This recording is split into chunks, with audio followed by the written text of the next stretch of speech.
Bonsoir à tous, merci d'être avec nous pour votre journal Afrique sur TV5 Monde. Dans l'actualité, le général Haftar visé par un attentat suicide à Benghazi en Libye. Le général dissident est sain et sauf, mais 3 de ses hommes ont été tués.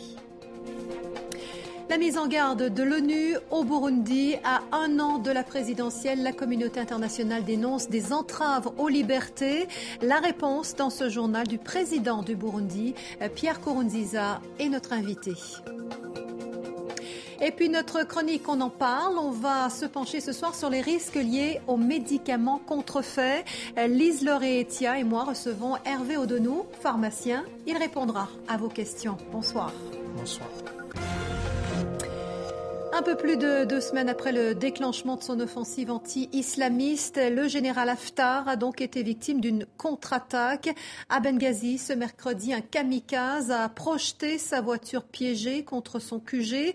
Le général rebelle a été légèrement blessé. Quelques heures plus tôt, à Tripoli, les bureaux du gouvernement ont été visés par des tirs de roquettes. Le récit de Laure de Matos. Des dégâts matériels, mais aucune victime. La roquette, tirée dans la nuit de mardi à mercredi, a touché le 3e étage du siège du gouvernement libyen. L'attaque n'a pas été revendiquée. Le Premier ministre n'était pas sur place.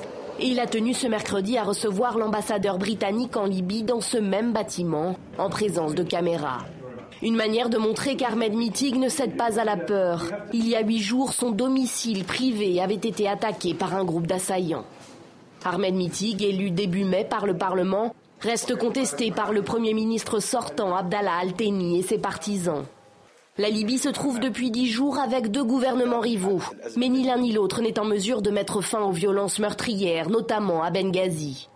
Dans la grande ville de l'Est, le général Haftar a lui échappé à un attentat suicide ce mercredi. Une voiture piégée a explosé contre l'un de ses quartiers généraux près de Benghazi. Au moins 3 de ses hommes ont péri. Ce général dissident a lancé une offensive mi-mai contre les nombreuses milices islamistes de Benghazi. Les derniers combats, lundi, ont fait 21 morts et paralysé la ville.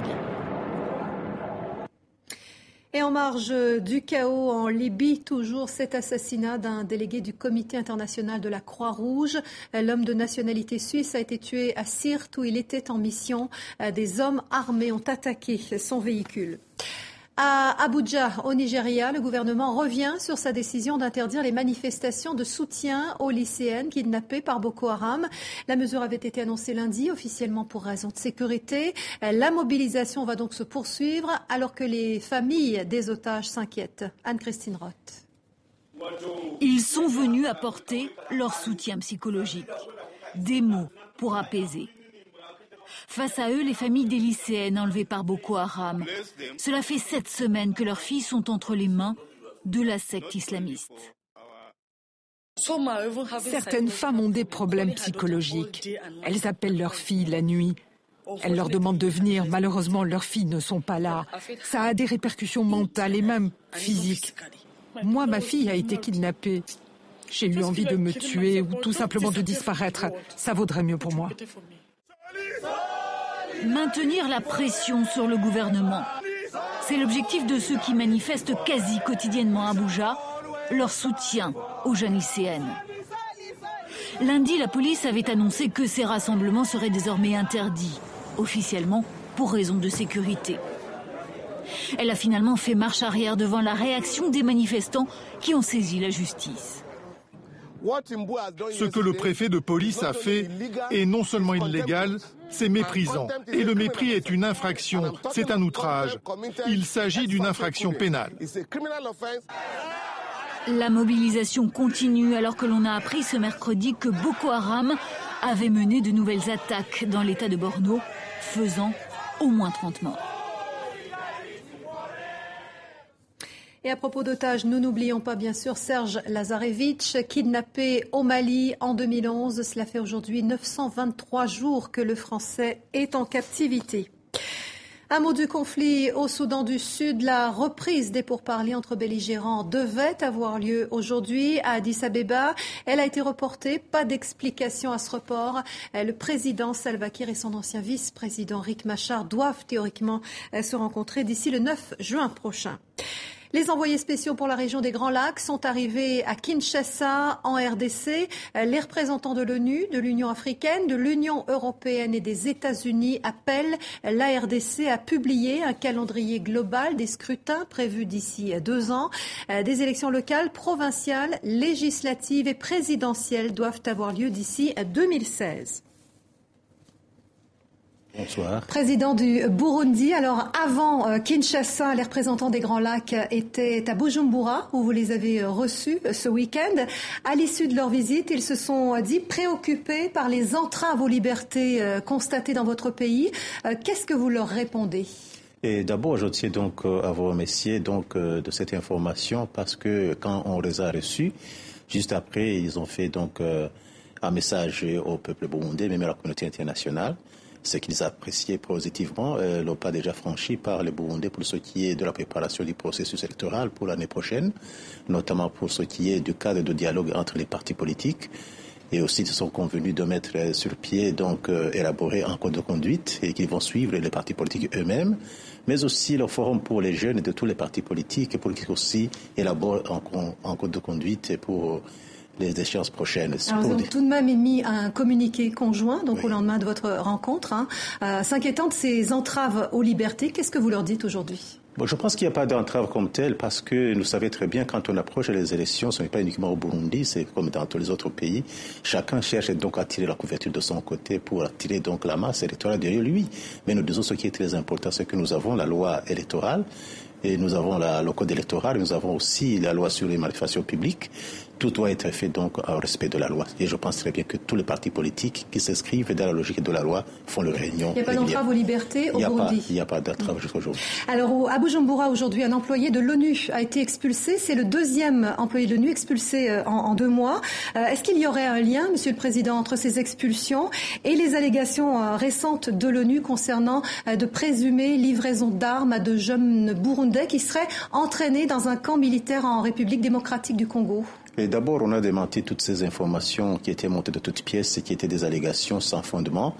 Et par la suite même, on a fait des investigations, on a fait aussi des descentes sur le terrain où toute la population a rejeté catégoriquement l'existence de ces livraisons d'armes. Deuxièmement, c'est que l'expulsion de ce cadre de BNU, mais je pense très bien que ça n'a rien à voir avec cette information d'avant parce que lui, il a été donc, je pense, arrêté à l'aéroport quand il allait prendre l'avion pour Nairobi.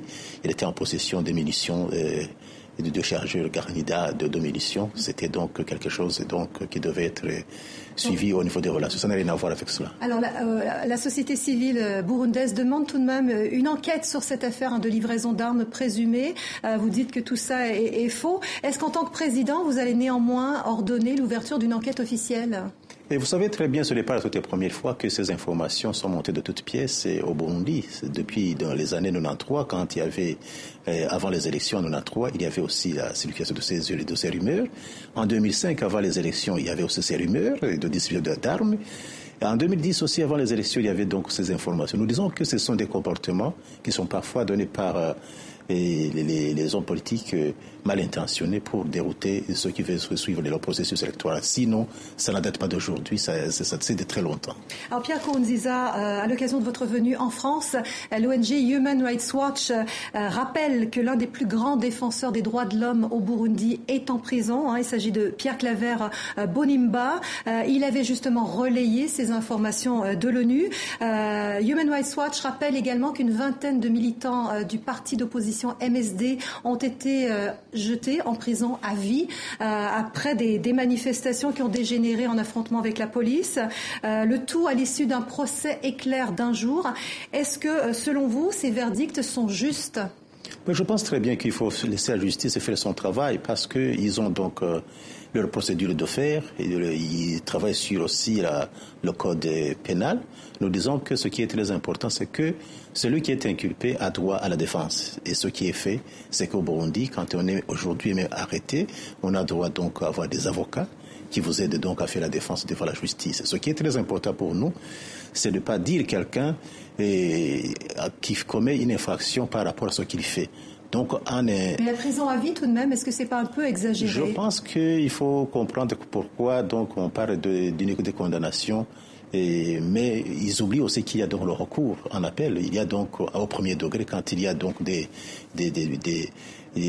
peines qui sont annoncées, ce n'est pas fini. Il y a aussi le recours. Donc il y aura des procès en appel sur ces sanctions de prison à vie. Oui, je pense très bien qu'ils ont déjà fait le recours à l'appel donc pour ce qui est de ce jugement. Ce qui fait que l'important, c'est d'avoir des avocats qui tiennent, qui les appuient sérieusement à la justice. Sinon. J'en reviens à l'élection présidentielle, Monsieur le Président, qui est prévue dans un an au Burundi. Serez-vous candidat à votre succession? Il est très difficile de se prononcer parce que je ne suis pas un candidat indépendant, parce qu'au Burundi, et selon la constitution burundaise, il y a soit des candidats indépendants ou bien des candidats qui sont présentés par les partis politiques. Depuis que j'étais donc candidat au présidentiel, j'ai été donc présenté par le parti. Donc après un congrès qui détermine ceux qui vont présenter le parti. Et jusqu'à aujourd'hui, c'est trop tôt même, parce qu'il va falloir attendre l'appel de la CENI qui va donc demander aux partis politiques de présenter leur candidature. Pas uniquement au niveau de la présidence, mais aussi au niveau des législatives. Vous êtes candidat à la candidature ? Non, on ne peut pas se prononcer parce que ce n'est pas le président qui se présente et c'est le parti qui choisit ce qu'il va présenter aux élections. Si on vous choisit, vous accepterez ? Si c'est conforme à la loi et à la Constitution, donc je ne serai pas me dérober à cette responsabilité. Monsieur le Président, merci. Merci beaucoup. Voilà un entretien réalisé quelques minutes avant ce journal. Dans l'actualité, encore le Mali et ce nouveau bras de fer entre le pouvoir et le FMI. Après le scandale de l'avion présidentiel, le Fonds monétaire international continue de réclamer des comptes. Vous êtes à Bamako pour TV5 Monde, David Bachet. Il s'agit cette fois, David, d'un contrat d'équipement passé par le ministère de la Défense et pour la somme de 69 milliards de francs CFA, 105 millions d'euros tout de même. Oui, le FMI avait déjà indiqué qu'il s'y intéressait, mais son représentant au Mali, Anton Hofdebeck, que j'ai rencontré ce matin, a fait à présent part d'inquiétudes qu'il juge très graves. Première inquiétude, la garantie apportée par le gouvernement malien, 100 milliards de francs CFA, plus de 150 millions d'euros, une somme qui n'est pas prévue dans le budget de l'État. Autre inquiétude, la structure même du contrat qui repose sur un intermédiaire, une société malienne dont le FMI se demande tout simplement à quoi elle sert. Anton Hofdebeck estime que le ministère de la Défense est capable d'importer directement les équipements dont il a besoin. Et comme ce fut le cas pour l'avion présidentiel, David, le FMI estime que les transactions sont opaques. Oui, alors, les autorités se reposent pour cela sur une disposition légale qui leur permet, pour des contrats jugés sensibles, de ne pas respecter certaines règles de transparence dans les passations de marchés publics. Mais il n'est pas clair, explique le chef du FMI au Mali, que l'achat d'un avion d'affaires, comme l'avion présidentiel, nécessite un tel secret. Même chose pour le contrat de la défense, dont une petite partie seulement concerne du matériel purement militaire et qui n'a pourtant pas été soumis aux règles habituelles de concurrence. Le gouvernement malien affirme de son côté qu'il continuera d'apporter toutes les informations qui lui sont demandées. Les crédits accordés par le FMI au Mali en dépendent. David Bachet à Bamako. Merci David. Un prix pour la fondation Hirondelle. L'ONG suisse a reçu aujourd'hui le prix 2014 pour la protection des journalistes. La fondation Hirondelle est bien connue en Afrique. Elle s'est donnée pour mission de créer et de soutenir des médias dans des zones de guerre. Radio Okapi en RDC, c'est elle. Radio Deki Luka en Centrafrique, c'est elle. Ou encore le studio Tamani au Mali, qui fête son premier anniversaire. Voyez le reportage à Bamako de Pascal Priesley et Cédric Alliot. Les lignes peuvent-elles bouger pour relancer le processus de paix au Mali ? Madame, Monsieur, bonsoir et bienvenue. Petit studio pour vaste projet, la réconciliation. Apparemment banal, la scène est rare au Mali. Autour du même micro, des protagonistes du conflit qui déchire le Nord. Nom de l'émission, le grand dialogue, débat parfois vif, mais on se parle. Le Mali, en gros, il n'y a pas vraiment de culture de débat. Donc on essaie d'instaurer cette culture de débat où les acteurs viendront parler, se parler entre eux, parler au peuple, édifier le peuple de ce qui se passe et ensemble essayer de trouver également des solutions. À l'origine de Studio Tamani, une fondation suisse, Hirondelle. 20 ans d'expérience dans plusieurs médias de réconciliation, du Rwanda au Congo avec Radio Okapi. La version malienne est lancée en juillet dernier. Financement européen, encadrement français. L'idée c'est d'informer, l'idée c'est de permettre aux gens de se faire leur propre opinion sur la situation. Et nous on est vraiment convaincus qu'une information équilibrée permet aux gens de faire la paix. Mais on n'est pas là pour leur dire ce qu'il faut faire, pas même de faire la paix, c'est à eux de le faire. Studio Tamani n'émet pas directement, mais produit chaque jour 2 heures de programme, reprises en direct ou différées par 23 radios à travers le Mali. Outre le grand dialogue, un journal quotidien en 5 langues, français, bambara, sonrail, peul et tamashek, la langue des Touaregs. Après on va voir en fonction des informations qu'on a. Rédacteur en chef issu de Radio France, une vingtaine de journalistes à Bamako et autant dans les régions empruntées aux stations partenaires. Origine donc et sensibilité très diverses. C'est aussi l'un des objectifs de ce projet, faire dialoguer les Maliens ensemble, et ça commence par les journalistes.